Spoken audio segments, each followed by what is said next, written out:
Pwede, bawal eh. Kailangan Chinese pa rin. Kaya siguro maliit pa lang yung mga yan, magdadalaga pa lang. In-educate na silang bawal umibig sa Pilipinas. Kapwa Chinese lang. Pwede rin. Tama naman din yun. Pag nag-asawa ka ng Pilipino, yun pala, sugar roll. Minarder na ni Katkat. Hindi nakagat yung balat niya kasi sa kapal. Wala namang ano, balat lang yun. Yung Chinese pa naman, mahilig sa sugal.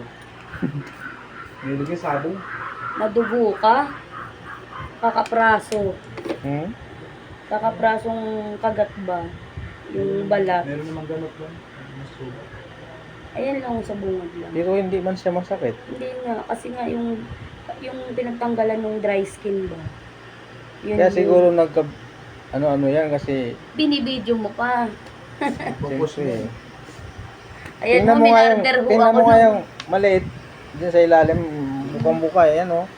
Ay, ito oh. Wala naman magawa.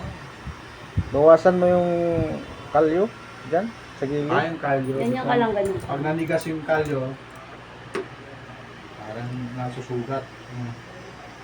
Hirap guys yung taunan lang tayo magpapalinis ng paa. Tingnan ako, every 2 months. Kasi tinatawanan na ako ni ate ko sa paa ko. Sabi niya, bulok na raw yung paa ko eh. Magbabalat pa. Kaya nga, sabi niya, bulok na. Nasusugat. Talagang Buhay pa, nabubulok na. Grabe. Kaya nagpalinis tayo guys oh. Ano, para siyang yung sugat parang makati-kati na Ano yun, yung masakit. parang sa ano, pag nababasa. Oo. Hadha, ano hindi ko yun? Hadhad ba yun? Alipong ano? Alipunga, yun. Alipong nga ba yan? Oo, alipunga yun kasi paani, sa siwang eh. punja yan.